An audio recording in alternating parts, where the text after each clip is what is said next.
Hello folks, I'm Bruce Francis and this is more tips on Tai Chi.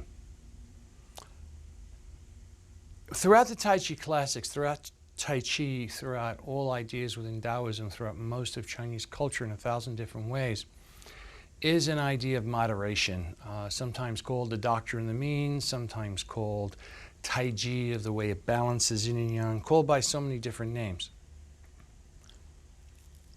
But here's what it comes down to. There is a fundamental idea in Chinese culture, in Taoist culture within Tai Chi, that if you take everything as being a circle, that when yang reaches its extreme in a circle, it turns into yin, it goes down. When it reaches the extreme of going down, it turns up. And when you don't allow that natural transition between one and the other, something in the yang or something in the yin gets messed up, which either makes it work less efficiently, less powerfully, makes you sick, or causes problems. Whereas if it flows smoothly, you don't get problems, things go better. So one of the fundamental things is that many people in the West, there's a habit of, no pain, no gain, go for the burn. If you don't go 100%, if you don't do 150%, you're no good. You maybe should be taken out and shot as being a lazy dog. An example of this once, which is, it's fine. A very famous entrepreneur, he was an engineer, says, well, if you're thinking about a problem and your brain's not hurting, you're not trying hard enough. All of these things are about going to extremes. They're total extremes.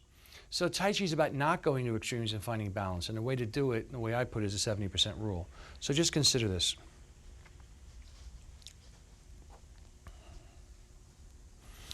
This means you're doing almost nothing.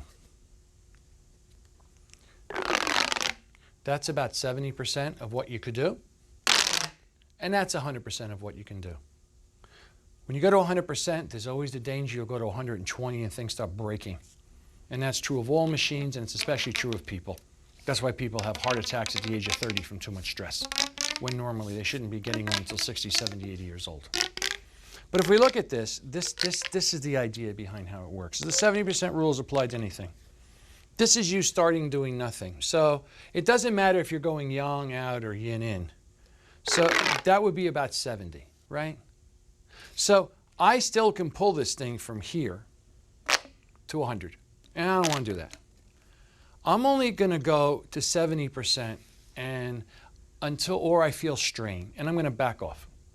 I feel like I've done this movement as far as I can go, but I'm starting to feel strain. So I'm going to back off and just go to the next movement, rather than I'm just going to try and get that extra little bit into it.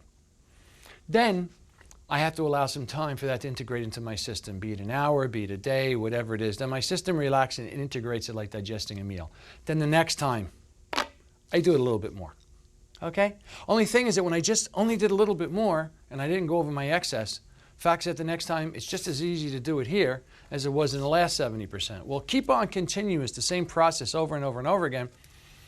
By the time you get to 100% of what your body's really capable of, you're doing it in a completely relaxed, non-stressed manner. And this is behind every principle in Tai Chi for healing, high performance, and everything else. And it's very valuable in this current moment in time. So this is the 70% rule, which we're going to discuss in terms of parts of the body very shortly. So thank you very much, and until next time. Bye-bye.